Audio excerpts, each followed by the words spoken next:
നന്ദൻകോട് കൂട്ടക്കൊലക്കേസ് പ്രതി കേഡൽ ജിൻസൺ രാജയ്ക്ക് ജീവപര്യന്തം തടവ് ശിക്ഷ വിധിച്ചിരിക്കുകയാണ് കോടതി. 2017 നഗരമധ്യത്തിൽ ക്ലിഫ് ഹൗസിന്റെ തൊട്ടടുത്തുള്ള ഒരു വീട്ടിൽ നടന്ന കൊലപാതക പരമ്പര മലയാളിയെ ചെറുതായല്ല ഞെട്ടിച്ചത്.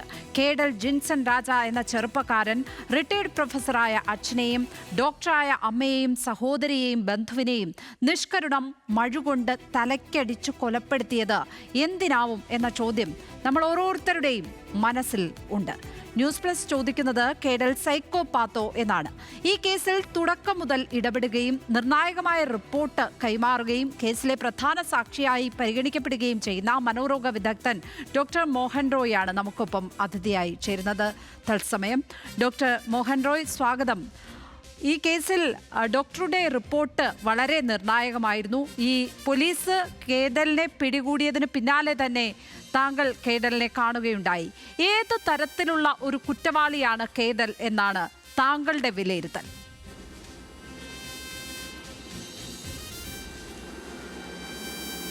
ആദ്യമായി കേഡലിനെ അറസ്റ്റ് ചെയ്ത് കൊണ്ടുവരുമ്പോൾ അദ്ദേഹം പോലീസ് ഓഫീസർമാരോട് ആദ്യം പറഞ്ഞ കുറച്ച് കാര്യങ്ങളുണ്ട്. അതായത് ഇപ്പോൾ തിരിച്ചെത്തിയതിന് ശേഷം തന്നെ അദ്ദേഹം പറഞ്ഞത്, ഞാൻ ചെന്നൈയിലായിരുന്നു, ചെന്നൈയിൽ നിന്ന് ഇത്തരം ഒരു സംഭവം അറിഞ്ഞതിന് ശേഷമാണ് ഞാൻ വന്നതെന്ന് പറഞ്ഞത്. പക്ഷേ അപ്പോൾ തന്നെ അദ്ദേഹത്തിൻ്റെ കയ്യിലുള്ള പരിക്കുകളും പാടുകളൊക്കെ, ഈ പൊള്ളലിൻ്റെ ഭാഗമായിട്ടുള്ള പാടുകളൊക്കെ തന്നെ പോലീസ് ഉദ്യോഗസ്ഥർ ശ്രദ്ധിച്ചിരുന്നു. അതിനുശേഷമുള്ള ചോദ്യം ചെയ്യലിൽ അദ്ദേഹം പറഞ്ഞത്, ഇദ്ദേഹം ഒരു ആസ്ട്രൽ പ്രൊജക്ഷൻ എന്ന് പറയുന്ന ഒരു കാര്യം ചെയ്തു എന്നാണ്. അപ്പം ആസ്ട്രൽ പ്രൊജക്ഷൻ എന്ന് വെച്ചാൽ നമുക്ക് പണ്ട് തൊട്ടേ ഭാരതീയ പുരാണങ്ങളിലൊക്കെ തന്നെ ഇതിനെ ഈ കൂടുവിട്ട് കൂടുമാറ്റം എന്ന് പറയാറുണ്ട്.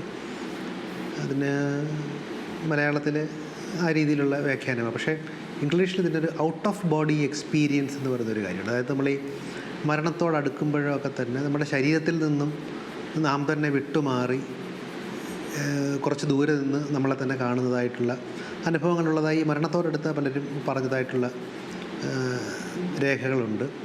അതോടൊപ്പം തന്നെ ഇവർ ഈ പറന്നു പൊങ്ങുന്നതായിട്ടും മറ്റു പല സ്ഥലത്തും കറങ്ങിപ്പോകുന്നതായിട്ടുമൊക്കെ ഉള്ള കാര്യങ്ങളുണ്ട്. ഇത് പൊതുവേ നമ്മളതിന് മനസ്സിലാക്കുന്നത് നമ്മുടെ ആത്മാവിനെ ശരീരത്തിൽ നിന്നും മോചിപ്പിച്ചിട്ട് പല സ്ഥലത്തും പോവുകയും അത് കഴിഞ്ഞ് തിരിച്ചു വരാനും പറ്റുന്ന ഒരു മാർഗമായിട്ട് പൊതുവേ ഇതിനെ നമ്മൾ കേട്ടിട്ടുള്ളത്. അപ്പോൾ ഇത്തരത്തിലൊരു കാര്യം പറയുമ്പോൾ ശരിക്കും ഇത് നമുക്ക് ഇക്കാലത്തെ ഒരു അറിവിനോ ഇക്കാലത്തെ ശാസ്ത്രത്തിനോ വിരുദ്ധമാണ്. അപ്പോൾ അത്തരത്തിലുള്ള കാര്യങ്ങളെ നമ്മൾ പൊതുവേ ഒരു മാനസിക രോഗത്തിൻ്റെ ലക്ഷണങ്ങളിലൊന്നായ ഡെല്യൂഷൻസ് അഥവാ മിഥ്യാബോധങ്ങളായിട്ടാണ് കണക്കാക്കപ്പെടുന്നത്. അപ്പോൾ അത്തരത്തിലൊരു കാര്യം പറയുമ്പോൾ അത്തരത്തിലുള്ള ഒരു ചിന്തയുടെ ഭാഗമായി, അതായത് ഇത്തരത്തിലുള്ളൊരു മാനസിക വിഭ്രാന്തി ഉള്ളത് കൊണ്ടാണോ ഇദ്ദേഹം ഇത് ചെയ്തത് എന്നുള്ളൊരു സംശയം സ്വാഭാവികമായിട്ടും പോലീസിനുണ്ടാവും. പക്ഷേ അപ്പോൾ തന്നെ കേസുമായി ബന്ധപ്പെട്ട മറ്റു പല സാഹചര്യങ്ങളും പോലീസ് പരിശോധിക്കുന്നത് കൊണ്ട് തന്നെ ഈ പറയുന്ന കേസുമായി ബന്ധപ്പെട്ട മറ്റു കാര്യങ്ങൾ, അതായത് ഇദ്ദേഹം ഇത്തരത്തിലൊരു കൂട്ടക്കൊല നടത്താനായിട്ട് ഉണ്ടായിരുന്ന കരുതലുകൾ എന്തൊക്കെ തയ്യാറെടുപ്പുകളാണ് അദ്ദേഹം നടത്തിയിരുന്നത്, അത് കഴിഞ്ഞ് ഈ കുറ്റകൃത്യം നടത്തിയ സമയത്തുള്ള ഇദ്ദേഹത്തിനൊരു പെരുമാറ്റം എങ്ങനെയാണ്, കുറ്റകൃത്യം എങ്ങനെയാണ് നടത്തിയത്, ഈ ഓരോരുത്തരെയും വിളിച്ചു കൊണ്ടുവന്ന് അവരെ കൊന്നതിന് ശേഷം മൃതദേഹമൊക്കെ ഒളിപ്പിച്ച് പിന്നെ അടുത്തത് ആളിനെ കൊണ്ടുവന്ന് അങ്ങനെ ചെയ്തത്, ഈ കുറ്റകൃത്യം ഒളിപ്പിക്കാൻ ഇദ്ദേഹം എന്തൊക്കെ കാര്യങ്ങൾ ചെയ്തു.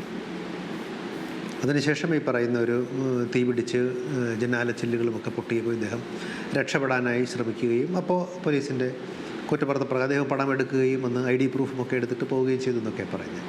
അപ്പോൾ അത്രയും കാര്യങ്ങൾ നമ്മുടെ മുന്നിലുണ്ട്, ഇദ്ദേഹം പറഞ്ഞ ഈ കാര്യങ്ങളുമുണ്ട്. ഇത്തരത്തിൽ ഉള്ള കാര്യങ്ങളുമായിട്ടാണ് ഇദ്ദേഹത്തെ നമ്മൾ ആദ്യം കാണുന്നത്. സ്വാഭാവികമായിട്ടും ഇദ്ദേഹത്തിൻ്റെ സ്വഭാവവും മറ്റുമായി ബന്ധപ്പെട്ട കുറച്ച് കാര്യങ്ങൾ, അതുവരെയുള്ള കാര്യങ്ങൾ പോലീസ് നമുക്ക് തരുന്നുണ്ട്. അദ്ദേഹത്തിൻ്റെ ഒരു ബാക്ക്ഗ്രൗണ്ട് ചെക്ക് നമ്മൾ നടത്തുന്നുണ്ട്. അതിൻ്റെ അടിസ്ഥാനത്തിൽ നമ്മൾ അദ്ദേഹമായിട്ട് സംസാരിക്കുമ്പോൾ ആദ്യഘട്ടത്തിലൊക്കെ തന്നെ അദ്ദേഹം ഈ വാദത്തിൽ, ഈ പറയുന്ന ആസ്ട്രൽ പ്രൊജക്ഷൻ എന്ന് പറയുന്ന വാദത്തിലാണ് നിന്നത്.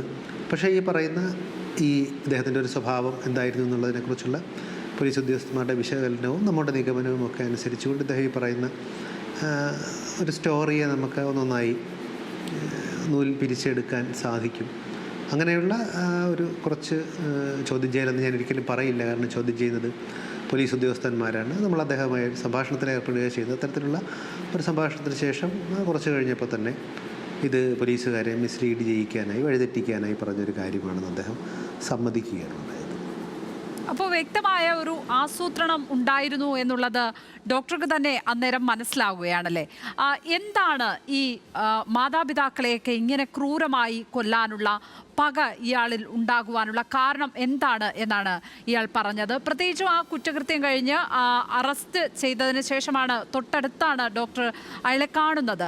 അയാളുടെ ഒരു മാനസികാവസ്ഥ അന്നേരം എന്തായിരുന്നു? എന്തെങ്കിലും തരം കുറ്റബോധം അയാളിൽ ഉണ്ടായിരുന്നോ? നമ്മൾ ആ ദൃശ്യങ്ങളിലൊക്കെ കാണുമ്പോൾ പലപ്പോഴും ക്യാമറയെ നോക്കി ഒന്ന് ഗൂഢമായി ചിരിക്കുന്ന കേതലിനെയാണ് നമ്മൾ ദൃശ്യങ്ങളിൽ കാണുന്നത്.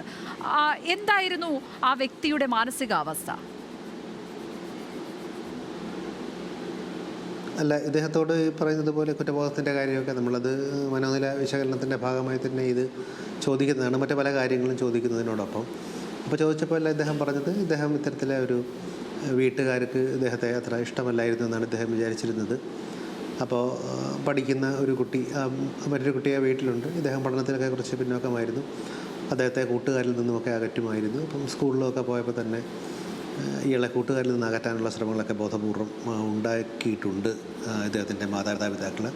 ഒറ്റപ്പെട്ട ഒരു ജീവിതമായിരുന്നു. ഫ്രണ്ട്ഷിപ്പൊന്നും അധികം സമ്മതിച്ചിരുന്നില്ല. പിന്നെ ഈ പഠിക്കുന്നില്ല എന്നൊക്കെ കാര്യം വന്നു. പിന്നെ ഇദ്ദേഹം നമുക്കറിയാവുന്നതുപോലെ പല 2 കോഴ്സുകളൊക്കെ പുറത്ത് പഠിക്കാൻ പോയി തിരിച്ച് അദ്ദേഹത്തിനത് പൂർണ്ണമായി പൂർത്തീകരിക്കാൻ സാധിച്ചില്ല. അത് അദ്ദേഹത്തിൻ്റെ കുറ്റം കൊണ്ടല്ലെന്നാണ് അദ്ദേഹം വിശ്വസിച്ചത്. അപ്പോൾ അങ്ങനെ വന്നതിന് ശേഷം ഇവരുടെ നിരന്തരമായ കുറ്റപ്പെടുത്തലുകളും ബാക്കിയൊക്കെ ഉണ്ട്. പിന്നെ ഈ സഹോദരി വൈദ്യശാസ്ത്ര പഠനം പൂർത്തീകരിച്ചിട്ട് പുറത്തു പോകാനുള്ളൊരു തയ്യാറെടുപ്പിലാണ്.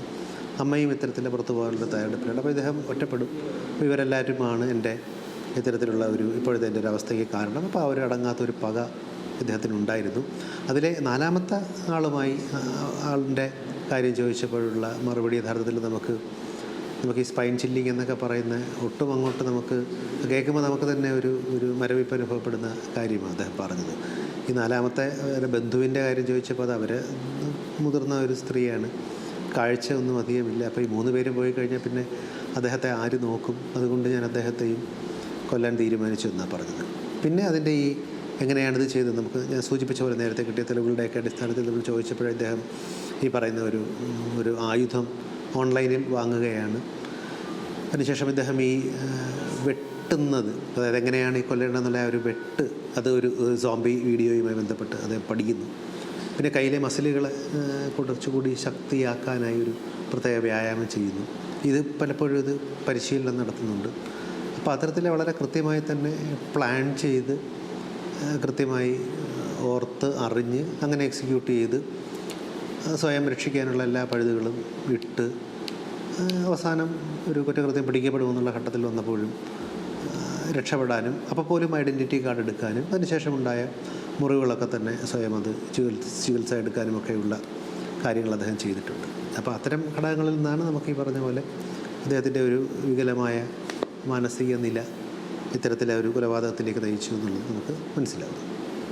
ഡോക്ടർ, ഇദ്ദേഹത്തെ ഒരു സൈക്കോപാത്ത് എന്ന് വിശേഷിപ്പിക്കാനാകുമോ, അങ്ങനെ പറയാനാകുമോ? അല്ല, അത് പൊതുവേ ഒരു തെറ്റിദ്ധാരണ വെച്ച് പറയുന്നൊരു പദമാണ്. പല പദങ്ങളും അങ്ങനെയാണ്. നമ്മൾ ഈ സൈക്കോപാത്ത് എന്ന് പറയുമ്പോൾ യഥാർത്ഥത്തിൽ ഒരു വ്യക്തിത്വ വൈകല്യത്തെയാണ് ഉദ്ദേശിക്കുന്നത്. അത് നമ്മൾ പൊതുവേ ഈ പറയുന്ന സാമൂഹ്യ വിരുദ്ധ വ്യക്തിത്വ വൈകല്യം, ആൻറ്റി സോഷ്യൽ പേഴ്സണാലിറ്റി ഡിസോർഡർ എന്ന് പറയുന്ന ആളിനെയാണ് നമ്മൾ സൈക്കോപ്പത്ത് എന്ന് പറയുന്നത്. നമ്മൾ ഈ സൈക്കോസിസ് അഥവാ ചിത്തഭ്രമം എന്നൊരു വാക്കുള്ളത് കൊണ്ട് അതുമായി ചിത്തഭ്രമവുമായി ബന്ധപ്പെട്ട തീവ്ര മനോരോഗവുമായി ബന്ധപ്പെട്ടൊരു കാര്യമാണെന്നുള്ള പൊതുവൊരു തെറ്റിദ്ധാരണ പൊതുസമൂഹത്തിലുണ്ട്. നമ്മൾ സൈക്കോപ്പതി അഥവാ ആൻറ്റി സോഷ്യൽ പേഴ്സണാലിറ്റി ഡിസോർഡർ, സാമൂഹ്യ വിരുദ്ധ വ്യക്തിത്വ വൈകല്യം എന്ന് പറഞ്ഞാൽ അതുള്ള ആൾക്കാർക്ക് നിയമവ്യവസ്ഥയോട് യാതൊരു ആദരവും ഉണ്ടാവില്ല. തുടർച്ചയായി നിയമം ലംഘിക്കുന്നവരായിരിക്കും. എന്ത് കുറ്റകൃത്യവും യാതൊരു മടിയും കൂടാതെ ചെയ്യുന്നവരായിരിക്കും. അവർക്ക് ഈ പശ്ചാത്താപം അഥവാ റിമോഴ്സ് എന്ന് പറയുന്നത് ഉണ്ടാവില്ല. ഇവർ പൊതുവേ നമ്മൾ ഈ പോലീസിൻ്റെയൊക്കെ KD ലിസ്റ്റിലുള്ള ചില ആൾക്കാരുടെ ഒരു ഡിസ്ക്രിപ്ഷനുണ്ട്. ഇവരെക്കുറിച്ചൊക്കെ നമ്മൾ ധാരാളം കേൾക്കും. അതായത് ഈ ഒരു കുറ്റകൃത്യമൊക്കെ ചെയ്യാനായി യാതൊരു മടിയുമില്ലാത്തവർ, ഒരു ദയയുമില്ലാതെ ധാരാളം കുറ്റകൃത്യങ്ങൾ ചെയ്യുന്നവർ, അനുതാപത്തിൻ്റെ കണിക പോലും ഇല്ലാത്തവർ. നമ്മളിപ്പോൾ ഈ ചില കേസുകളിലൊക്കെ തന്നെ അതിക്രൂരമായ കൊലപാതകം ചെയ്യുന്നവരെ കുറിച്ചൊക്കെ നമ്മൾ കേട്ടിട്ടുണ്ടാകും. അത് ചിലവരത് ലഹരിയുടെ സ്വാധീനത്തിൻ്റെ ഭാഗമായിട്ട് ചെയ്യാറുണ്ട്. അല്ലാത്ത അതിക്രൂരമായ കാര്യം ചെയ്യുന്ന, സമൂഹത്തിലെ നിയമവ്യവസ്ഥയ്ക്കനുസരിച്ച് ജീവിക്കാത്ത, എന്ത് ക്രൂരപ്രവൃത്തിയും ചെയ്യുന്ന അത്തരത്തിലുള്ള ആൾക്കാരെ അവരുടെ ഒരു മാനസിക നിലയെ നമ്മൾ ആൻറ്റി സോഷ്യൽ പേഴ്സണാലിറ്റി ഡിസോർഡർ എന്നും സാമൂഹ്യവിരുദ്ധ വ്യക്തിത്വ വൈകല്യം എന്ന് പറയും. അത്തരത്തിലുള്ളവരെ നമ്മൾ പണ്ട് കാലത്ത് സൈക്കോപത്ത് എന്ന് വിളിച്ചിരുന്നതായ അതിനെയാണ് നമ്മൾ ഇതുമായി യഥാർത്ഥത്തിൽ അതൊരു കൺഫ്യൂഷനാണ്. ഇദ്ദേഹത്തെ അങ്ങനെ ഒരു കാറ്റഗറിയിൽ നമുക്ക് ഉൾപ്പെടുത്താൻ പറ്റില്ല എന്നാണോ?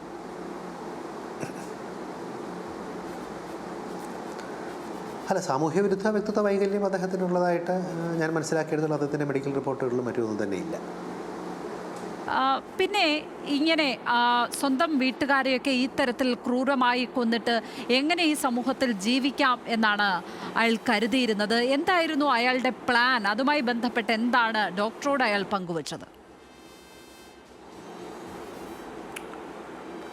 അല്ല, നമ്മൾ ആ ഒരു ഘട്ടത്തിൽ അതുമായി ബന്ധപ്പെട്ട ഒരു വിശകലനത്തിലേക്കല്ല നമ്മൾ പ്രാഥമികമായി പോയത്. അപ്പോൾ ഞാൻ നേരത്തെ സൂചിപ്പിച്ചതുപോലെ ഇത്തരത്തിൽ അറസ്റ്റ് ചെയ്യപ്പെട്ട ഒരു കുറ്റാരോപിതൻ ഈ പറയുന്ന കാര്യങ്ങളിൽ യാതൊരു പരസ്പര ബന്ധവുമില്ലാത്ത ഒറ്റയടിക്ക് പ്രാഥമികമായി ഈ പറയുന്ന നമ്മൾ ഈ നട്ടാക്കുരുക്കാത്തത് എന്നൊക്കെ പറയുന്നത് പോലെ ഒരു മനുഷ്യന് മനസ്സിലാകാൻ സാധിക്കാത്ത ഈ കാര്യങ്ങൾ പറയുമ്പോൾ ഇത് ഒരു മാനസിക രോഗത്തിൻ്റെ ലക്ഷണമാണോ, ഇനി ആ മാനസിക രോഗം കൊണ്ടാണോ ഇദ്ദേഹം കൊന്നത്? അത് നിയമത്തിൽ വളരെ പ്രാധാന്യമുള്ളൊരു കാര്യമാണ്. അത് ഇന്ത്യൻ പീനൽ കോഡിൽ പഴയ സെക്ഷൻ 84 ഇന്ത്യൻ പീനൽ കോഡ്, ഇപ്പോഴത്തെ ഭാരതീയ ന്യായ സംഹിതയിൽ അത് 22 അതിൽ പറയുന്നൊരു കാര്യമുണ്ട്. അതായത് അത് സെക്ഷൻ 84 IPC ഇങ്ങനെ, nothing is an offence which is done by a person who at the time of committing the act by reason of unsoundness of mind is incapable of knowing the nature of the act or that what he was doing was either wrong or contrary to law. അതായത് ഒരു കുറ്റകൃത്യം ചെയ്യുന്ന വ്യക്തിക്ക് അദ്ദേഹത്തിൻ്റെ മാനസിക രോഗം കൊണ്ട് തനി ചെയ്യുന്നത്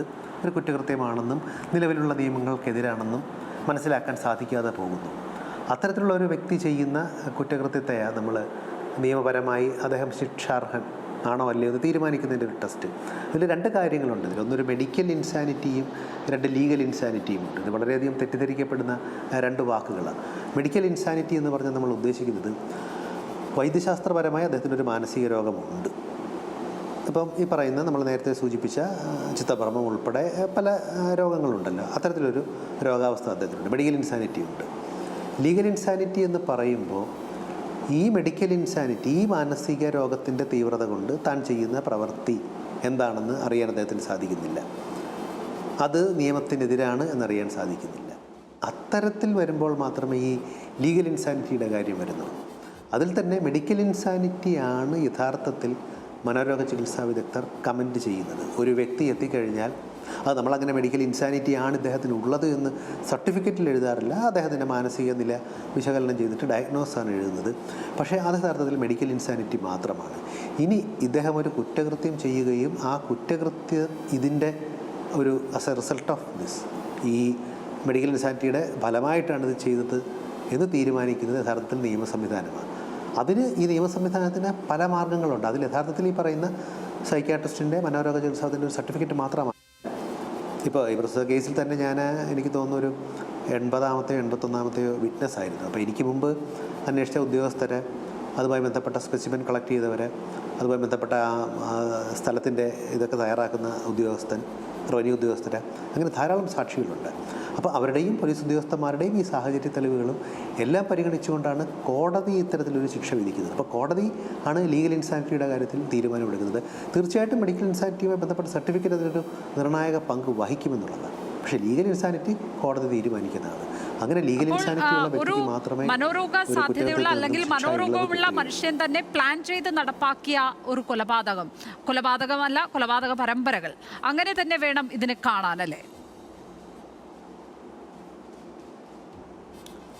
അല്ല, ഈ സംഭവത്തിന് ശേഷം അദ്ദേഹത്തെ മനോരോഗ ചികിത്സയ്ക്ക് തിരുവനന്തപുരം മാനസികാരോഗ്യ കേന്ദ്രത്തിൽ പ്രവേശിപ്പിക്കുകയും പലപ്പോഴും അദ്ദേഹത്തിൻ്റെ രോഗാവസ്ഥയുമായി ബന്ധപ്പെട്ട സർട്ടിഫിക്കറ്റ് ബഹുമാനപ്പെട്ട കോടതിയുടെ മുന്നിൽ എത്തുകയും ചെയ്തിട്ടുണ്ട്.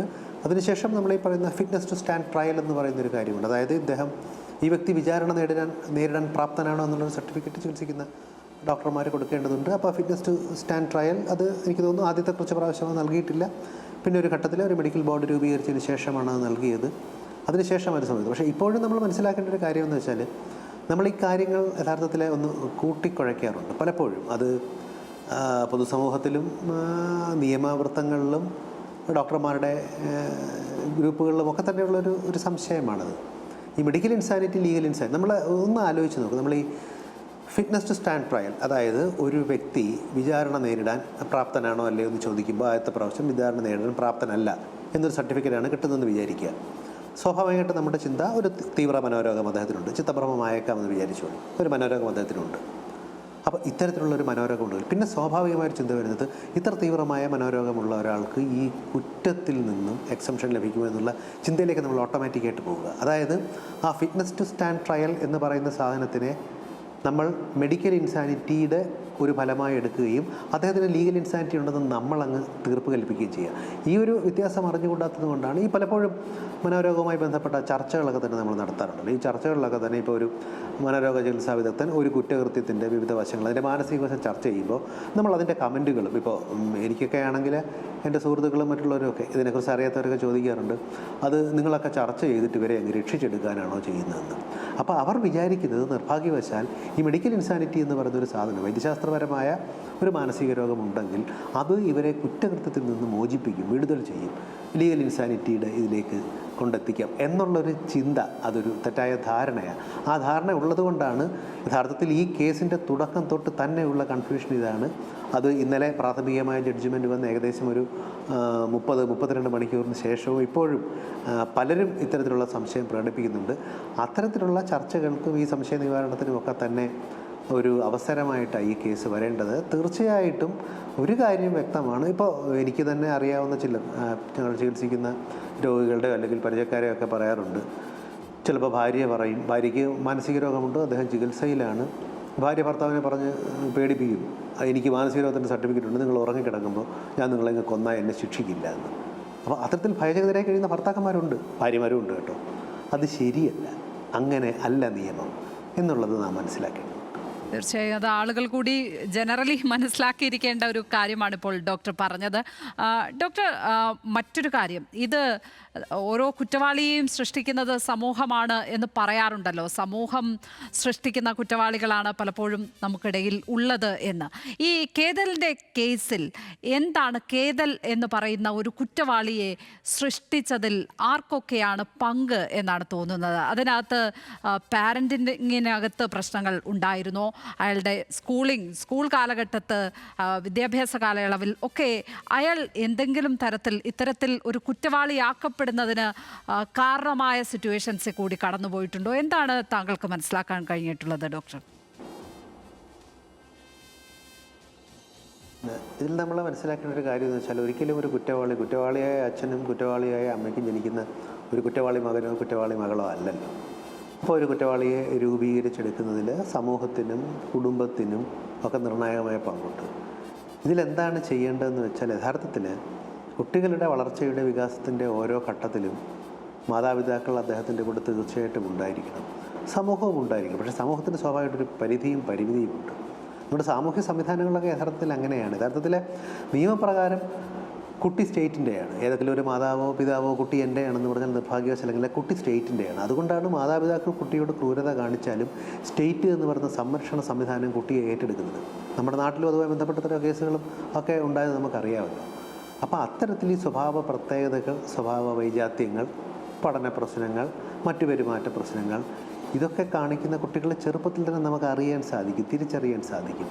യഥാർത്ഥത്തിൽ നമുക്കിത് വീടുകളിൽ അറിയാൻ സാധിക്കണം. നോക്കൂ, നിങ്ങളുടെ വീട്ടിലൊരു കുട്ടിക്ക് പനി വന്നാൽ നിങ്ങൾക്ക് തിരിച്ചറിയില്ലേ? നിങ്ങൾ അദ്ദേഹത്തെ ചികിത്സയിലേക്ക് കൊണ്ടുപോകില്ലേ? അല്ലെങ്കിൽ ഒരു ശ്വാസമുട്ടൽ വന്നാൽ എന്നുള്ളതുപോലെ ഈ പറയുന്ന വൈകാരിക പ്രശ്നങ്ങൾ, സ്വഭാവ പ്രശ്നങ്ങൾ, ഇവ നേരത്തെ തിരിച്ചറിയാൻ മാതാപിതാക്കൾക്ക് സാധിക്കണം. അതിൽ ഈ അവബോധത്തിൻ്റെയൊക്കെ ഒരു വലിയ പങ്കുണ്ട്. കൃത്യമായ അവബോധം ഉണ്ടെങ്കിലേ അവർക്കത് മനസ്സിലാകൂ എന്നുള്ള പ്രശ്നങ്ങളുണ്ട്. അതിനുള്ള സംവിധാനങ്ങൾ ഉണ്ടാവണം. ഇനി സ്കൂള് ഇതിന് സൗകര്യമൊരുക്കേണ്ട വളരെ പ്രധാനപ്പെട്ട ഒരു ഘടകമാണ്. ഇപ്പോൾ സ്കൂളിലുള്ള ചിലപ്പോൾ ഈ നമ്മൾ കാക്കയ്ക്കും തൻകുഞ്ഞ് പൊൻകുഞ്ഞ് എന്ന് പറയുന്ന പോലെ സ്വന്തം കുട്ടിയുടെ സ്വഭാവ പ്രത്യേകതകളോ മറ്റും മാതാപിതാക്കൾ അധികം ശ്രദ്ധിക്കില്ലായിരിക്കും. പക്ഷേ നമുക്ക് സ്കൂളുകളിൽ അങ്ങനെയല്ലല്ലോ. പരിശീലനം അനുസരിച്ച് അധ്യാപകന്മാരും അധ്യാപികമാരും ഉണ്ടല്ലോ. അവർക്കിത് കണ്ടെത്താൻ സാധിക്കണം. അവർക്കിത് കണ്ടെത്താൻ സാധിക്കുകയും പ്രാഥമികമായ അതിൻ്റെ പരിചരണത്തിൻ്റെ സംവിധാനങ്ങൾ സ്കൂളിൽ ഉണ്ടായിരിക്കുകയും ഇത് മാതാപിതാക്കളുമായി ചർച്ച ചെയ്യാനുള്ള ഒരു അവസരം ഉണ്ടാകണം. പലപ്പോഴും അധ്യാപകന്മാരും അധ്യാപികമാരും അവരുമായി സംബന്ധിക്കുമ്പോൾ അവർ പറയുന്നത്, ഇത്തരത്തിലൊരു പ്രശ്നമുണ്ടെന്ന് നിങ്ങളൊരു മനോരോഗ ചികിത്സാ വിദഗ്ധനെ കാണൂ, ഒരു മെൻ്റൽ ഹെൽത്ത് പ്രൊഫഷണലിനെ കാണൂ എന്ന് അച്ഛനോടോ അമ്മയോടോ പറഞ്ഞാൽ അവരതിനെ ഒട്ടും പോസിറ്റീവായിട്ടല്ല സ്വീകരിക്കുന്നത്. അത് ഞാൻ നേരത്തെ സൂചിപ്പിച്ച ഈ മാനസികാരോഗ്യത്തോടും മാനസിക രോഗങ്ങളെക്കുറിച്ചുമുള്ള സമൂഹത്തിൻ്റെ വ്യാപകമായൊരു തെറ്റിദ്ധാരണ ഉള്ളതുകൊണ്ടാണ്. അപ്പോൾ അത്തരത്തിൽ ഇവരെ നേരത്തെ കാണുകയും അവരുടെ ജീവിതത്തിൽ നിർണായകമായി ഇടപെടുകയും ഈ പ്രശ്നങ്ങളോ പെരുമാറ്റ വൈകല്യങ്ങളോ മറ്റോ ഉണ്ടെങ്കിൽ നേരത്തെ കണ്ടെത്താൻ സാധിക്കണം. അങ്ങനെ കണ്ടെത്താൻ സാധിച്ചാൽ മാത്രമേ ഇത്തരത്തിലുള്ള കുറ്റകൃത്യങ്ങൾ നമുക്ക് തടയാൻ സാധിക്കുകയുള്ളൂ. ഇപ്പോൾ ഇതുമായി ബന്ധപ്പെട്ട നമുക്കറിയാവുന്ന പോലെ ഈ ലണ്ടനിൽ, ഇംഗ്ലണ്ടിൽ നമുക്ക് ഈ പറയുന്ന പോലെ അണ്ടർഗ്രൗണ്ട് ടണലുകളിലൊക്കെ വലിയൊരു അണ്ടർഗ്രൗണ്ട് റെയിൽവേ സിസ്റ്റത്തിൽ ഒരു ബോംബിംഗ് നടന്ന ഒരു സംഭവം ഓർമ്മയുണ്ടാവും. അതിനുശേഷം യഥാർത്ഥത്തിൽ അവരൊരു പ്രോഗ്രാം കൊണ്ടുവന്നിരുന്നു, അതായത് കുട്ടികളെ. പക്ഷേ ആ പ്രോഗ്രാം പിന്നീട് അത് മുന്നോട്ട് പോകാത്തതിൻ്റെ കാരണം ഒരു പ്രത്യേക ഗ്രൂപ്പുകൾ, അതായത് ബ്രിട്ടനിലേക്ക് ഒക്കെ വന്ന് താമസിക്കുന്ന നമ്മുടെ ഈ ആഫ്രോ കരീബിയൻസ്, ലാറ്റിൻ അമേരിക്കൻസ്, അത്തരത്തിലുള്ള ആൾക്കാരുടെ കുട്ടികളെ ഈ പറയുന്നവരുടെ സ്വഭാവ പ്രത്യേകതകൾ സ്കൂളുകളിൽ വെച്ച് നിരീക്ഷിക്കാനും അത് ഭാവിയിലെ ഒരു ക്രിമിനാലിറ്റി തടയാനെന്ന് പറയുന്ന ഒരു പ്രോജക്റ്റ് അവർ നടപ്പാക്കാൻ ശ്രമിച്ചു, പരാജയപ്പെട്ടതാണ്. പക്ഷേ ഇവിടെ അങ്ങനെയല്ല. ഇത് യഥാർത്ഥത്തിൽ സ്കൂളുകളിലും മറ്റുമൊക്കെ തന്നെ ഇത്തരത്തിലുള്ള പരിശീലനം ഉണ്ടാവുകയും ഇത്തരം കുട്ടികളെ കണ്ടെത്താനും അതിന് വേണ്ട ഇടപെടൽ നടത്തുകയും ചെയ്താൽ ഇനി ഇത്തരം കേടലുമാർ ഉണ്ടാവാതിരിക്കുക. യഥാർത്ഥത്തിൽ കേടലുമാർ ഉണ്ടാകുന്നത് നമ്മുടെ സമൂഹത്തിൻ്റെ, സംവിധാനങ്ങളുടെ, കുടുംബങ്ങളുടെ ഒക്കെ ഒരു പരാജയമായിട്ട് തന്നെ നമ്മൾ കാണേണ്ടി വരും. തീർച്ചയായും. വളരെയധികം നന്ദി ഡോക്ടർ മോഹൻ റോയ് ഈ ഘട്ടത്തിൽ നമ്മളോട് സഹകരിച്ചതിന്.